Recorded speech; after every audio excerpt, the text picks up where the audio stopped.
আসসালামু আলাইকুম। ভিডিওর শুরুতে আমি ব্যারিস্টার রুবিন ফারহানাকে নিয়ে কিছু কথা বলবো এবং ভিডিওর শেষে আমাদের কুষ্টা ৩ আসনের সংসদ সদস্য মুফতি আমির হামজাকে নিয়ে কিছু কথা বলবো। তো ভিডিওটা অবশ্যই শেষ পর্যন্ত দেখবেন। এখন আসি মূল পয়েন্টে। ব্রাহ্মণবাড়িয়া ২ আসনের সংসদ সদস্য ব্যারিস্টার রুবিন ফারহানা গতকালকে বৃহস্পতিবার উনি জাতীয় সংসদে একটা ইন্টারেস্টিং কথা বলছে। সেটা হচ্ছে তার সংসদীয় আসনে যে হাসপাতালটা আছে, উপজেলা স্বাস্থ্য কমপ্লেক্স, এটা নিজেই একটা রুগী। এই কথাটা আপনি স্বাভাবিকভাবে দৃষ্টিকোণ থেকে আপনি কিন্তু এটা বুঝতে পারবেন না। একটা মানুষ একটা সংসদ সদস্য নিজের হসপিটালকেই রুগীর সাথে তুলনা করতেছে। এর কারণটা কি জানেন? এর কারণটা খুব সহজ। আপনি যদি আপনার নিজ এলাকার সেটা জেলা সদর হতে পারে অথবা উপজেলা স্বাস্থ্য কমপ্লেক্স হতে পারে। আপনি যদি হসপিটালে যান তাহলে আপনি যেটা দেখবেন মানে এটার সার্বিক চিত্র কেমন সেটা দেখার জন্য আপনি সরাসরি তার টয়লেটে চলে যাবেন।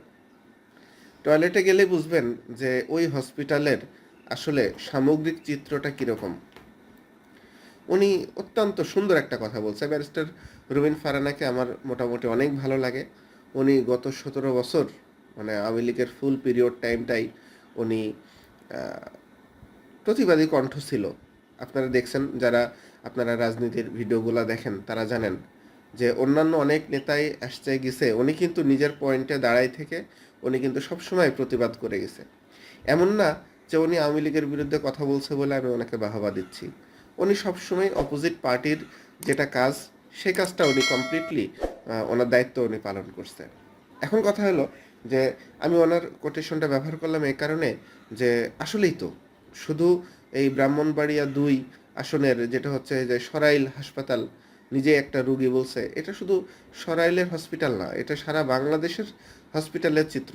আপনি বিশ্বাস না হলে আপনার নিজের উপজেলা স্বাস্থ্য কমপ্লেক্সে যান, আপনি আপনার জেলা সদরের যে সদর হসপিটাল আছে সেখানে যান, সেখানে গেলেই আপনি দেখতে পাবেন যে হসপিটালের কি বেহাল দশা। মানুষ তো বেড পায় না। এখনো বিষয় হচ্ছে কি, ধরেন ২৫০, আমাদের কুষ্টা সদরের হসপিটালের বেডের সংখ্যা ২৫০ শয্যা বিশিষ্ট। ভালো কথা। এখন যদি ৫০০টা রুগী আসে তাহলে তো ৫০০ জনকে বেড দিতে পারবে না। কিন্তু ৫০০ জনকে বেড না দিলেও ফ্লোরিং করার জন্য মানে এই যে ম্যাট শিট যাকে বলে আর কি, ম্যাট যেগুলো থাকে, ম্যাট তো দিতে পারে। কি যে বাজে নোংরা পরিবেশ! আপনারা যদি মানে সদর হসপিটালগুলোতে না যান তাহলে বুঝবেন না, এবং এখানে যান না এমন মানুষ তো খুব কমই আছে। আর সবচেয়ে বড় কথা হলো টয়লেটের অবস্থা। মানুষজনেরও দোষ আছে। সাধারণ মানুষ করে কি, ভাত খাওয়ার পরে অতিরিক্ত ভাতটা টয়লেটের মেঝেতে ফেলে আসে। এই সচেতনতা আমাদের সবার দরকার। কিন্তু হসপিটাল ম্যানেজমেন্ট যে কমিটি থাকে, যারা কর্মকর্তা থাকে, তারা কি করে এটা নিয়েও একটু আলোচনা করার দরকার। হসপিটালে তো বরাদ্দ কম আসে না, আপনার ক্লার্ক তো কম থাকে না, আয়া তো কম থাকে না। তা তারা কি এই জিনিসগুলো পরিষ্কার করে না? কই প্রাইভেট হসপিটালের টয়লেট তো নোংরা থাকে না, বারান্দা তো নোংরা থাকে না। বাংলাদেশের যে মানুষগুলো প্রাইভেট হসপিটালে যায় তারাই তো বড় বিপদে পড়লে সদর হাসপাতালে যায়। এই দুটার পার্থক্য কেন? চিত্র প্রেক্ষাপটের এত পার্থক্য কেন? এটা একটা বিষয়। দ্বিতীয় বিষয় হচ্ছে, আমি মুফতি আমির হামজাকেও উদ্দেশ্য করে একটা কথা বলতে চাই। দেখলাম উনি যখন নির্বাচিত হওয়ার পরে শপথ গ্রহণের আগেই সম্ভবত উনি কুষ্টিয়া সদর হাসপাতালে কয়েকদিন টহল দিল। উনি কি করলো, হসপিটালের বাইরে যে ড্রেন আছে, দেখলাম যে ড্রেনের পাশে ময়লা পড়ে আছে, সেগুলা তুলতেছে হাতে, হ্যান্ড গ্লাভস মাথায়, ওই যে কি পরে যেন, এটা যাই হোক নাম মনে আসতেছে না, এগুলা পরে মুখে মাস্ক টাস্ক পরে এগুলা ময়লা টয়লা পরিষ্কার করতেছে বাইরে। আমার কথা, বাইরের ময়লা আপনি পরিষ্কার করতেছেন? আপনি একজন সংসদ সদস্য, আপনি কি ভিতরে গেছেন? যে কোনো ওয়ার্ডে, কুষ্টা সদর হাসপাতালের যে কোনো ওয়ার্ডের আপনি হচ্ছে বাথরুমে যাবেন, মানে টয়লেটে যাবেন, আপনার মানে যদি আপনার রুচি সম্পন্ন মানুষ হয়ে থাকেন, আপনি মনে হবে যে আপনার বমি আসতেছে। টয়লেটের ভিতরে পানির লেয়ার থাকে এতখানি, মনে হচ্ছে পা ডুবে যাবে, আপনার পায়ের গোড়ালি পর্যন্ত পানি চলে আসবে, এরকমও একটা পরিস্থিতি হয় মাঝে মাঝে। আপনারা যারা রুগী নিয়ে আসেন তারা তো অবশ্যই জানেন বিষয়টা। আর আমার কথা, ম্যানেজমেন্ট যদি স্ট্রং থাকে, সাধারণ রুগীরা কেন আপনার ভাত বা তরকারি টয়লেটের মেঝেতে ফেলবে বলেন তো? তাহলে আপনারা ময়লার জন্য যে আবর্জনার জন্য যে বক্স লাগে সেগুলো আপনারা পর্যাপ্ত পরিমাণ না দেন না, এ কারণে তারা অন্য কোনো জায়গা না পেয়ে টয়লেটে ফেলে। তো বিষয়টা হচ্ছে সত্যি কথা, আমি ব্যারিস্টার রুবিন ফারহানার এই কথাটাকে 100% সমর্থন করি। ওনার শুধু ব্রাহ্মণবাড়িয়া 2 আসনের যে সরাইলের যে হাসপাতাল, সেটা নিজেই শুধু একজন রুগী না, বাংলাদেশের আমার কাছে মনে হয় প্রত্যেকটা সরকারি সদর হাসপাতাল এবং উপজেলা স্বাস্থ্য কমপ্লেক্স প্রতিটাই এক একটা রুগী। তা আমি কর্তৃপক্ষের কাছে দৃষ্টি আকর্ষণ করব, আপনারা অন্তত বা মানে হসপিটালের পরিবেশটা মেনটেন করেন, ঠিক আছে ভাই? আপনাদের তো অনেক মানে হয়, অ্যাডহকের মাধ্যমে নিয়োগ হয় আপনাদের, তাই না?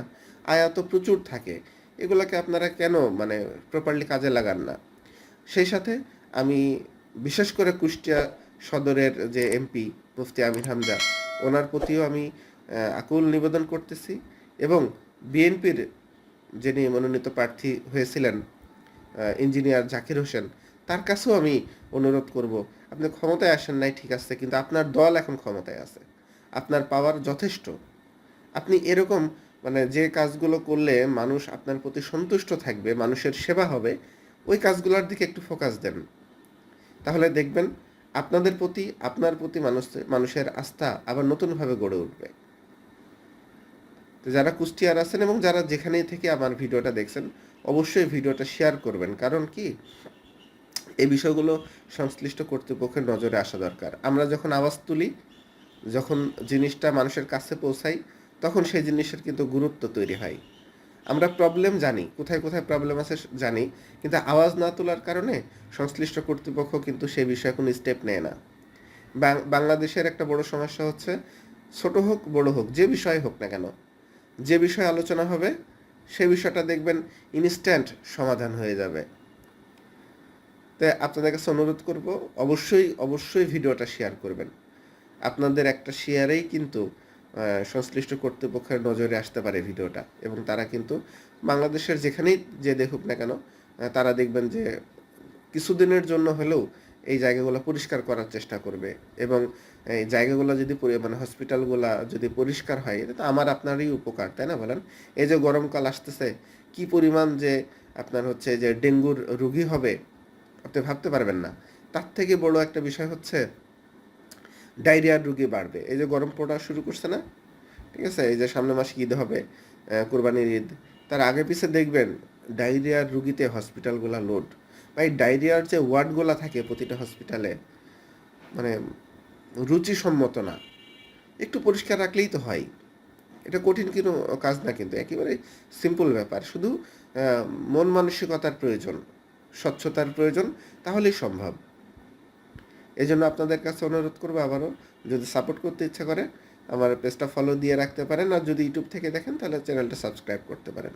তার থেকে গুরুত্বপূর্ণ হচ্ছে অবশ্যই ভিডিওটা আপনারা আপনার বন্ধুদের সাথে শেয়ার করবেন। সবাই ভালো থাকবেন। পরবর্তীতে নতুন কোনো টপিকস নিয়ে আপনাদের সাথে আলোচনা করব। আল্লাহ হাফেজ।